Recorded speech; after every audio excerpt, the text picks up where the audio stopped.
ሰላም ክቡራትና ክቡራን የውድ ቻናሌ ቤተሰቦች፣ ዛሬም እንደተለመደው የዓለምን መድረክ እያናወጡ ያሉ ትኩስና አስገራሚ ሰበር መረጃዎችን ይዤላችሁ መጥቻለሁ። አሜሪካና ኢራን ተፋጠዋል። ዶናልድ ትራምፕ ኢራንን አውድመናታል፣ አሁን እየለመነችን ነው ሲሉ፣ የአሜሪካ ደህንነት ተቋማት ደግሞ ውሸት ነው፣ አሜሪካ ከ2 ቢሊዮን ዶላር በላይ ኪሳራ ደርሶባታል በማለት የትራምፕን ሚስጥር አጋልጠዋል። በሌላ በኩል ደግሞ 800 ሺህ ተከታዮች ያሏት ታዋቂዋ ቲክቶከር ቦኒ ራሷን ማጥፋቷን ተከትሎ ማህበራዊ ሚዲያው በድንጋጤ ታምሷል። ወደ ዝርዝር መረጃዎች ከመግባታችን በፊት ቻናላችንን ሰብስክራይብ በማድረግ ቪዲዮአችን ደግሞ ላይክ ማድረግ ይጀምሩ።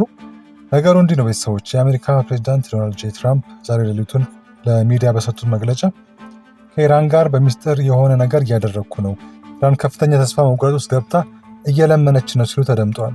ትራምፕ አክለውም የኢራንን የባህርና የአየር ኃይል ሙሉ በሙሉ አውድመነዋል፣ ድል አድርገናል በማለት በልበ ሙሉነት ተናግረዋል። ነገር ግን የትራምፕ ደስታ ብዙም አልቆየም። ፕሬዚዳንቱ መግለጫ እየሰጡ በነበረበት ልክ በዚያው ሰዓት መቀመጫውን ዋሽንግተን ዲሲ ያደረገው የስትራቴጂክ እና ዓለም አቀፍ ጥናቶች ማዕከል ያወጣው ሪፖርት ዋይት ሀውስን በንዴት አናውጦታል።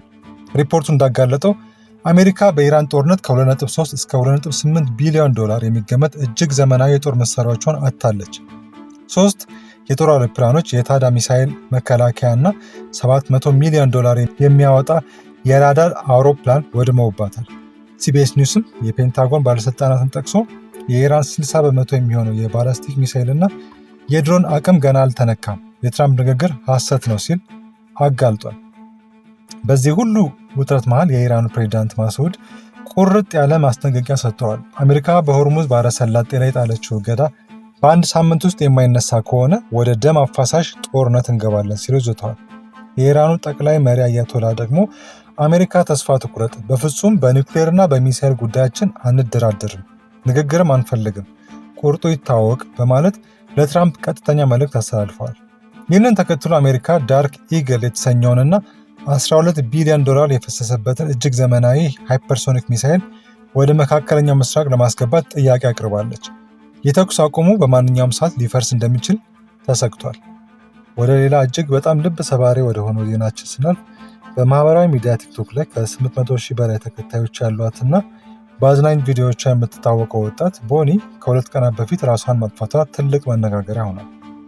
ሁልጊዜ በሳቅ የምትታወቀው ቦኒ ራሷን ከማጥፋቷ በፊት በለቀቀቻቸው 2 ተከታታይ ቪዲዮዎች ላይ በከፍተኛ ለቅሶና ተስፋ መቁረጥ ውስጥ ሆና ትታያለች።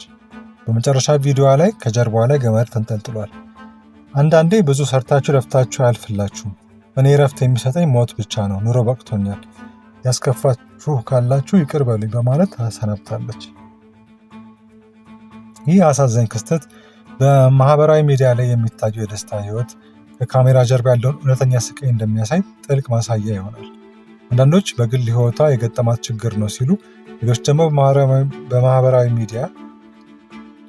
በማህበራዊ ሚዲያ የሚሰነዘሩባት የጥላቻ አስተያየቶች ወይም ደግሞ ሳይበር ቡሊንግ ለዚህ ዳርጓታል እያሉ ነው።